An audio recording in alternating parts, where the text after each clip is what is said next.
At the beginning of the 20th century, British naval hero and explorer Robert Falcon Scott was part of an expedition that came within 10 degrees of the pole, the farthest south anyone had ever been. Working with the Navy and the scientific community, he planned a new scientific expedition to study Antarctica and become the first person to reach the South Pole. Scott refitted a former whaling ship, the Terra Nova, for the expedition. He gathered a 66-man crew of scientists, sailors, cooks, carpenters, and metalsmiths. He also brought 3 experimental motorized sleds and a number of sled dogs, even though he thought very little of the dogs' abilities. Scott planned to rely on ponies from northern China, which he felt would perform better in ice and snow. At the same time, but unknown to Scott, Norwegian sailor and explorer Roald Amundsen was assembling an expedition of his own.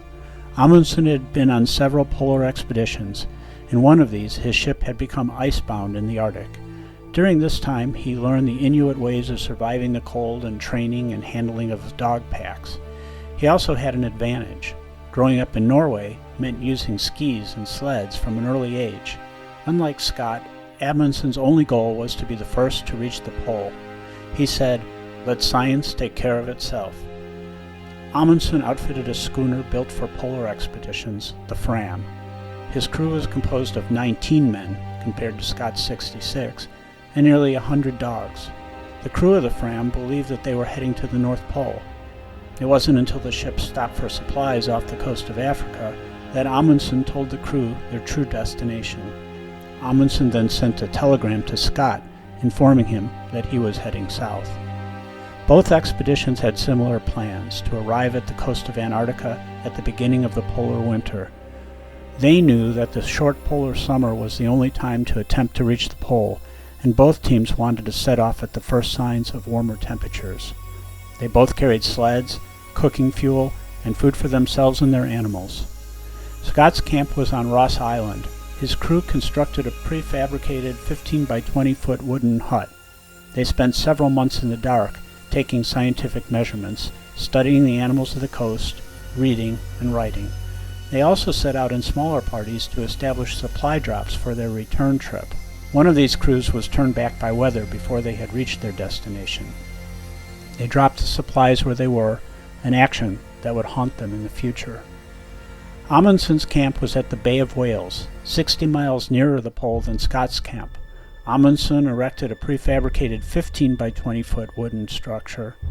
During the winter, his team dug a warren of tunnels and rooms under the ice.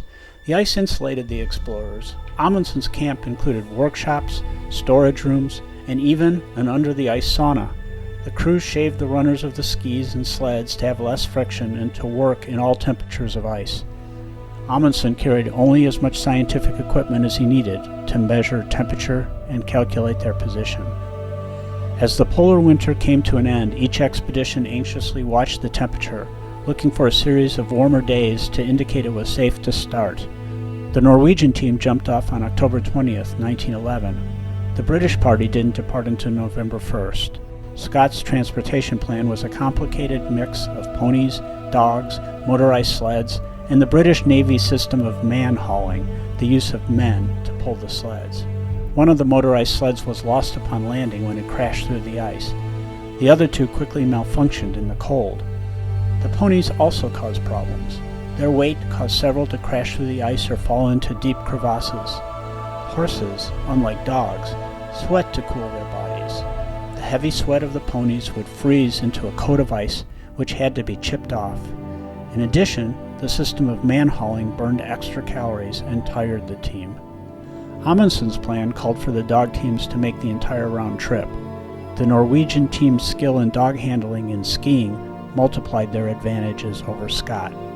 Both teams carried a diet of pemmican, a mixture of fat and berries, cocoa or dried milk, specially made biscuits, tea, and sugar. Their diets averaged 4,600 calories a day, the equivalent of a Thanksgiving dinner. Both teams supplemented their diets with the weakest of the dogs. Amundsen and his party of 4 reached the geographic South Pole on December 14, 1911. They erected a tent and struck the flags of Norway and of the Fram. They left some equipment for Scott, and a handwritten letter to the King of Norway which Amundsen asked Scott to deliver in case of his death. Scott and his team reached the pole January 17, 1911, 34 days after Amundsen. Dejected, Scott took the letter that Amundsen left to deliver to the King of Norway. Scott's return trip met with severe cold and navigation errors. The cold caused extra friction between the sleds and the ice. The men pulling the sleds burned more calories than they had in store. The falling temperatures also burned calories. As Scott reached his supply depots, he found that the fuel he needed for cooking had evaporated to less than half. Each of the men became severely frostbitten. 2 of Scott's men died of hypothermia and injuries. Scott managed to travel 2 more days in an attempt to reach the final supply depot. On March 18, 1911, Scott and his 2 remaining companions pitched tent for the last time. Each wrote letters to their families, and Scott wrote an heroic message to the public. They never returned to the ship. A search party found Scott and his men frozen in their tents. They retrieved the letters and erected a burial marker. Amundsen had reached the pole first, and the world celebrated his accomplishment. But the tragedy of Scott's expedition and his message to the public made him an international hero. Outside of Scott's tent, the search party found pounds of tree fossils that Scott had hauled back, proving the Antarctica was once more a temperate place. There is abundant sea life at the shore and under the waters of Antarctica. The plants and animals of the temperate past and current landscape are seen at the end of the exhibit, along with a section on modern science. Many countries maintain scientific stations in the Antarctic, which was declared an international science preserve in a treaty signed in 1961.